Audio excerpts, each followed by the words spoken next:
Tunatambua kila tarehe 8 mwezi wa 3 duniani kote tunaadhimisha siku ya mwanamke duniani, lakini historia ya kufikia hii tarehe 8 mwezi wa 3 imepiganiwa na wanawake wenzetu miaka ya nyuma kabisa.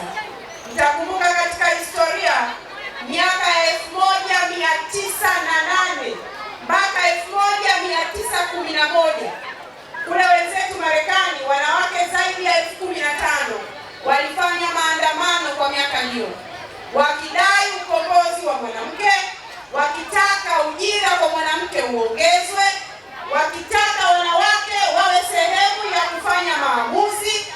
Huo ndio msingi wa kuanzishwa kwa siku hii.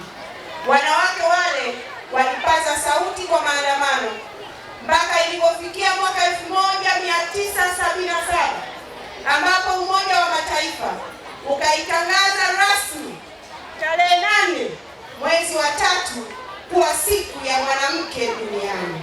Hongereni sana wanawake.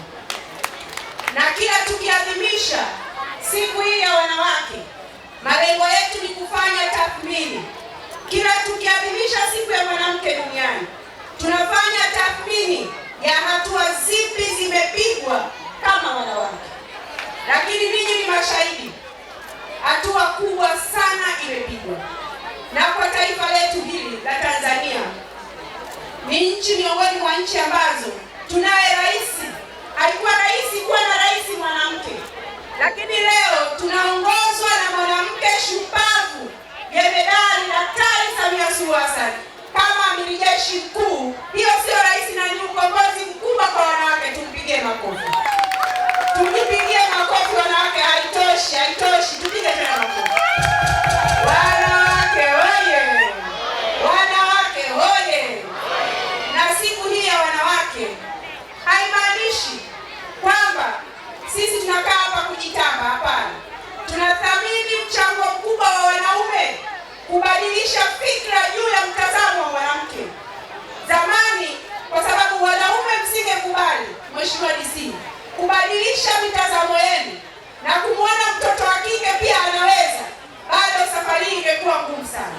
Lakini tuwashukuru tunapoadhimisha siku ya mwanamke, tuwashukuru sana wanaume kwa kuelewa na kuona kwamba mtoto wa kike anaweza akawa lolote na anaweza akafanya chochote ambacho mwanamume anaweza kufanya. Wanawake oye! Kwa tunapoadhimisha hivi, tuwashukuru pia wanaume kwa mchango wao mkubwa sana kwa jambo hili. Ndugu zangu, zimesomwa risala hapa. Nimeona kaka yetu Kasmiri amesoma risala ya hali ya ukatili wa kijinsia. Tulikuwa tunaangalia hapa na Mheshimiwa DC takwimu. Ukiangalia na maeneo mengine tumepiga hatua, ingawa bado tuna kazi ya kufanya. Lakini kwa sasa ukatili mkubwa unafanyika ndani ya majumba yetu. Kwa hiyo tunalo jukumu wanawake.